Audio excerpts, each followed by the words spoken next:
নাহমাদুহু ওয়া নুসাল্লি আলা রাসূলিল কারীম আম্মা বা'দ।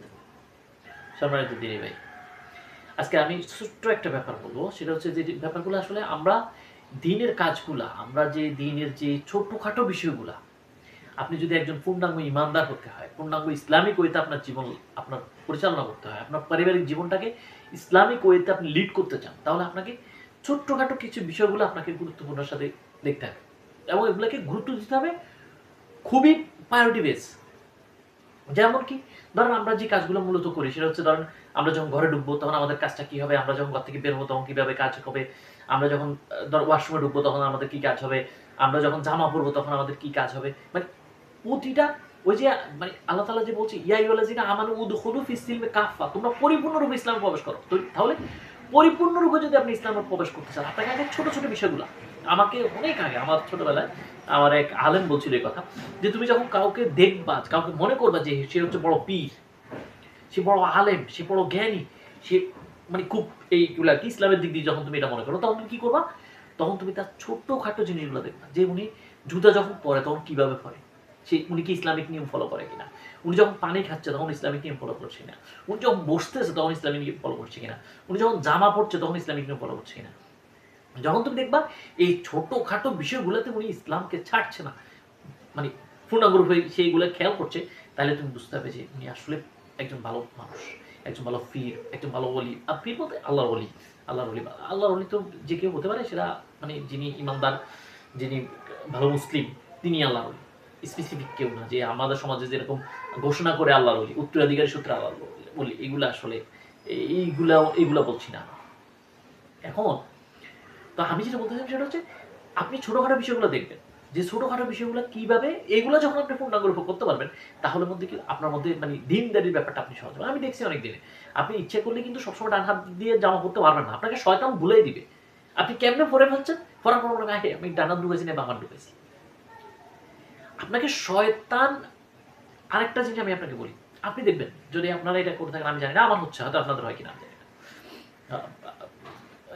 যাক আল্লাহ সাহায্য। এখন কি হচ্ছে সেটা হচ্ছে আপনি যখন 33 বার সুবহানাল্লাহ, 33 বার আলহামদুলিল্লাহ, 36 বার আল্লাহু আকবার, অথবা 33 বার আল্লাহু আকবার, একবার হচ্ছে লা ইলাহা ইল্লাল্লাহু ওয়াহদাহু লা শারীকা লাহু লাহুল মুলকু ওয়া লাহুল হামদু ওয়া হুয়া আলা কুল্লি শাইইন কাদির।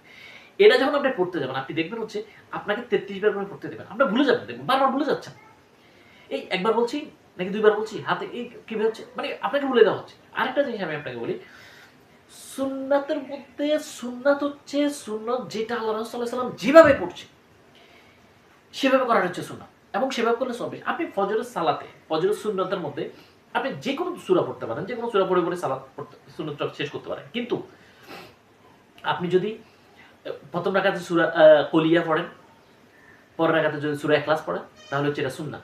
কারণ এটা হচ্ছে কি আপনি সুন্নতের উপরে সুন্নাত, মানে কি আল্লাহ রাসূল সাল্লাল্লাহু আলাইহি ওয়াসাল্লাম প্রথম রাকাতে ফজরের প্রথম রাকাতে কলিয়া পড়তেন, দ্বিতীয় রাকাতে সূরা ইখলাস পড়তেন। এখন আপনি যদি সেটা করেন, অন্য সূরা পড়লে আপনার হয়ে যাবে, কিন্তু যদি এটা পড়েন তাহলে হচ্ছে এই সুন্নতটা আপনার আদায় হয়ে যাবে, আপনি আরো বেশি সওয়াব পাবেন। তো এটা কিন্তু শয়তান আপনাকে দিবে না, পড়তে দিবে না। আমি অনেক সময় দেখি যে এরকম হঠাৎ করে অন্য সূরা পড়া শুরু করছে। তো এই ব্যাপারগুলো আমি এটাই বলতেছি যে শয়তান আপনাকে সুন্নতের কাজগুলা করতে দিবে না। এখন আপনি যখন এগুলা করবেন, তারপর হচ্ছে আপনি শয়তানের সাথে যুদ্ধ করছেন এবং উদখুলু ফিস সিলমি কাফা হচ্ছেন, আপনি পরিপূর্ণরূপে ইসলামে প্রবেশ করছেন। সেগুলোর মধ্যে কি দেখেন, শান্তি কোথায়, আল্লাহু আকবার। আপনি ইসলামিক নিয়ম, আল্লাহর রাসূলের বিধানগুলা, আল্লাহ রাসূলের বর্ণনাগুলা, আল্লাহর বিধানগুলা, বিধান তো আল্লাহ দেন, বিধান দেওয়ার মালিক হচ্ছে আল্লাহ। আল্লাহ রাসূলের মাধ্যমে আমরা জানি আল্লাহ রাসূলও বলছে, কিন্তু বিধান দিছে আল্লাহ। আল্লাহর কথাটাই আল্লাহ রাসূল সাল্লাল্লাহু আলাইহি ওয়াসাল্লাম বলছে। তো এই কাজগুলো যদি আমরা এইভাবে করি, তাহলে আমাদের দেখবেন জীবনে শান্তি আর শান্তি, আল্লাহু আকবার। আমাদের জীবনে মানে শান্তির শেষ থাকবে না। কারণ হচ্ছে কি, শান্তি কিন্তু আপনার ভালো খাটে ঘুমানো না, শান্তি কিন্তু আপনার গাড়ি বাড়ি নেওয়া, এটা না। শান্তি হচ্ছে মানসিকতা। আল্লাহ তাআলা বলছেন সূরা হুদের মধ্যে যে যারা ঈমানদার, যারা আল্লাহর কাজগুলা করবে, তাদেরকে আল্লাহ রিজিক দিবেন। আর যারা আল্লাহর কাজগুলো করবে না, তাদেরকে আল্লাহ রিজিক দিবেন। কারণ সে দুনিয়ায় চাচ্ছে, সে কষ্ট করছে, সে পরিশ্রম করছে, তাদেরকে আল্লাহ রিজিক দিবেন। তবে দুইটা এফেক্ট, একটা হচ্ছে হতাশা যুক্ত, আর একটা হচ্ছে হতাশা মুক্ত। যিনি আল্লাহর কাজগুলো করবেন, আল্লাহর ইবাদত করবেন, তার রিজিকটা হবে হতাশা মুক্ত, সে অল্পতেই সন্তুষ্ট হবে। আর যে আল্লাহর ইবাদত করবে না, আল্লাহর ইবাদত ছাড়া যে দুনিয়ার পিছে ধরে যে করবে, তার রিজিক হচ্ছে হতাশা যুক্ত। আমি এরপরেই আরেকটা আলোচনা করবো ইনশাআল্লাহ, আপনারা হয়তো পেয়ে যাবেন। সেটা হচ্ছে আল্লাহর কাছে দুনিয়ার মূল্যটা কেমন, আমরা যে দুনিয়ার পিছিয়ে এরকম দৌড়ছি, আসলে এই দুনিয়া আল্লাহর কাছে কেমন, এটা আলোচনা করবো একটু পরে ইনশাল্লাহ, একটু পরবর্তী ভিডিওতে ইনশাল্লাহ। তো আমি যেটা বলতেছিলাম, তাহলে আমাদের কি কাজ করতে হবে? আমাদেরকে ঘরে ঢোকার কাজ কি? আমাদের ঘরে ঢোকার সময় আমাদেরকে ডান পা দিয়ে ঢুকতে হবে। আমরা ঘরে ঢোকার সময় ডান পা দিয়ে ঢুকতে হবে, বিসমিল্লাহ বলে ঢুকতে হবে, সালাম দিয়ে ঢুকতে হবে। ঘরে ঢোকার সময় কি করতে হবে? সালাম দিতে হবে, আসসালামু আলাইকুম ওয়া রাহমাতুল্লাহ। কেউ থাক না থাক, আপনার রুমের দরজা আটকানো, আপনি ওই রুমে ঢুকবেন, আপনাকে সালাম দিয়ে ঢুকতে হবে, কেউ থাক না থাক। যখন আপনি সালাম দিয়ে ঢুকবেন, তখন শয়তানের নেতা শয়তানদেরকে বলবে, এই শয়তানরা, তোমাদের এই ঘরে কোনো থাকার জায়গা। আল্লাহু আকবার। আপনার ঘরে কোনো শয়তান ঢুকতেই পারবে না। আপনার ঘরে তাহলে রহমতের ফেরেশতা থাকবে। যে ঘরে শয়তানই থাকে না, ওই ঘরে দিন তো থাকবেই, দিনের শান্তি থাকবে। আল্লাহু আকবার। আপনি ঘরে ঢুকবেন সালাম দিয়ে, আসসালামু আলাইকুম ওয়া রাহমাতুল্লাহ। এরপরে আপনি যখন খাইতে বসবেন, আপনি যখন বিসমিল্লাহ বলে খাবেন, তখন শয়তান বলবে যে, এই শয়তানের দলদের বলবে, এই শয়তানের দল, শয়তান তার নেতা তার দলবলদের বলবে, এই তোমাদের এই ঘরে থাকার জায়গাও না, খাওয়ার জায়গাও না। আল্লাহু আকবার। আপনি যখন বিসমিল্লাহ বলে খাবেন, তার মানে কি? সুন্নতি জীবনের মধ্যে হচ্ছে শান্তি। আপনারা যখন বের হবেন, তখন বাম পা দিয়ে বের হবেন, বিসমিল্লাহি তাওয়াক্কালতু আলাল্লাহ লা হাওলা ওয়ালা কুওয়াতা ইল্লা বিল্লাহ। আল্লাহু আকবার। আপনি যাচ্ছেন, আল্লাহ আপনার পথটা নিরাপদ করে দেবে। আপনার জন্য আপনার তাকদীরে যা আছে তা ঘটবে, ঠিক আছে, কিন্তু আল্লাহ তো আপনার জন্য নিরাপত্তা দিবে। ফেরেশতারা আপনাকে নিরাপত্তা দিবে। আপনি যখন ঘুমাবেন, ঘুমের সময় অনেকগুলো দোয়া আছে। আমরা শুধু ছোট্ট একটা পড়ি যে আল্লাহুম্মা বিসমিকা আমুতু আহইয়া, এটা ঘুমের দোয়া, কিন্তু আরো অনেক ইবাদত ঘুমের টাইমে আছে।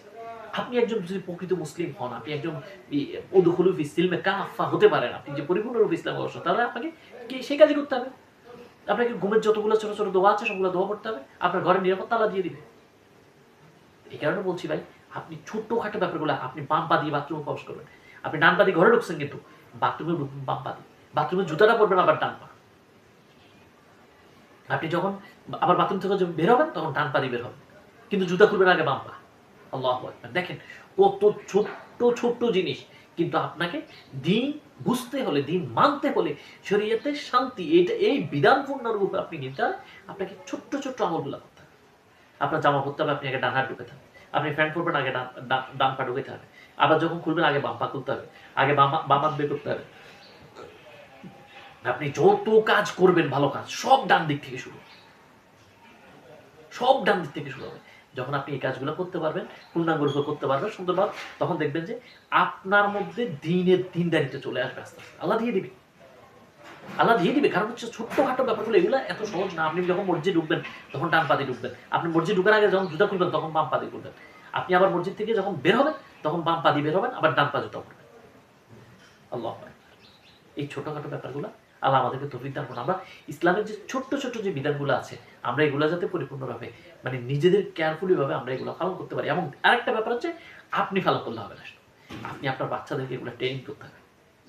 কারণ আপনার রেখে যাওয়া আমানত হচ্ছে এগুলা, আপনার রেখে যাওয়া সদকা হচ্ছে এগুলা, এরাই আপনার সদকায়ে জারিয়া হবে। আপনার সন্তানদেরকে যদি আপনি ডান পায়ে জুতা পরা শেখান, তাহলে মৃত্যু পর্যন্ত সে ডান পায়ে জুতা পরবে, সবটা আপনি পাবেন, আপনি একটা সবের অংশ পাবেন। আপনার সন্তানকে যদি আপনি মসজিদে ঢুকতে, আপনার সন্তানকে যদি আপনি ইবাদতের ট্রেনিংগুলো দেন, সালাত কিভাবে পড়তে হয়, কিভাবে মুরব্বিকে সম্মান করতে হয়, কিভাবে সালাম দিতে হয়, কিভাবে, এই ইবাদতের যত ট্রেনিং আছে, এই ট্রেনিংগুলো যখন আপনার সন্তানকে আপনি দিবেন, তখন কি হবে, এরা যা করবে আপনি আপনার কাউরে সাদকা পেতে থাকবেন। ওই যে সাদকায়ে জারিয়া, দেখেন আল্লাহু আকবার, এই জিনিসটা আমরা আগে বুঝতাম না, মনে করতাম তো সন্তান রেখে গেলে মনে সাদকায়ে জারিয়া না। ও যে কাজগুলো করবে, আপনি বুঝেন, আমার সন্তানকে যদি আমি সূরা ফাতিহা পড়াই, যদি আমি তাকে ছোটবেলায় এটাই শিক্ষা দিই যে লা ইলাহা ইল্লাল্লাহ, ধরেন আমি শিক্ষা দিলাম, তার যখন আও করতেছে, যখন শিখছে, আমি বললাম যে লা ইলাহা ইল্লাল্লাহ, এক মৃত্যু পর্যন্ত লা ইলাহা ইল্লাল্লাহ যতবার বলবে, আমি যে তাকে শিখেছি এই সওয়াব পাবো। আল্লাহু আকবার। আমি যদি তাকে সূরা ফাতিহা শিখাই, এই কারণে আমি অনেক সময় চেষ্টা করি যে ছোট বাচ্চাদের মসজিদে গেলে আমি সালাত শিখিয়ে দিতে চেষ্টা করি। কারণটা কি? কারণ আমি তাদেরকে যদি সালাত শিখিয়ে দিই, তাহলে কি হবে, সে ধরতে পারে না আমি তাকে ধরা শিখিয়ে দিচ্ছি, সে রুকু ইয়া করতে পারতেছে না, তাকবীর দিতে পারতেছে না, আমি তাকে তাকবীর শিখিয়ে দিচ্ছি, সে রুকু করতে পারতেছে না, আমি তাকে রুকু শিখিয়ে দিচ্ছি। এ মৃত্যু পর্যন্ত আমি তো, আমার অন্তরের ব্যাপারটা হচ্ছে আমার বেনিফিট, আমি তাকে শিখাচ্ছি, তারও লাভ, আবার আমার বেনিফিটটা আমি চিন্তা করতেছি বেশি, আমার বেনিফিট তার চেয়ে বেশি, অনেক বেশি আমার।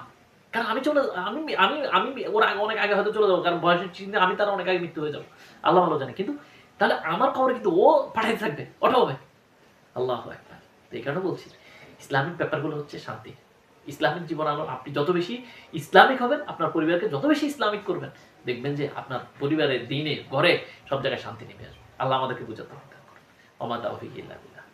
আসসালামু আলাইকুম ওয়া রাহমাতুল্লাহ।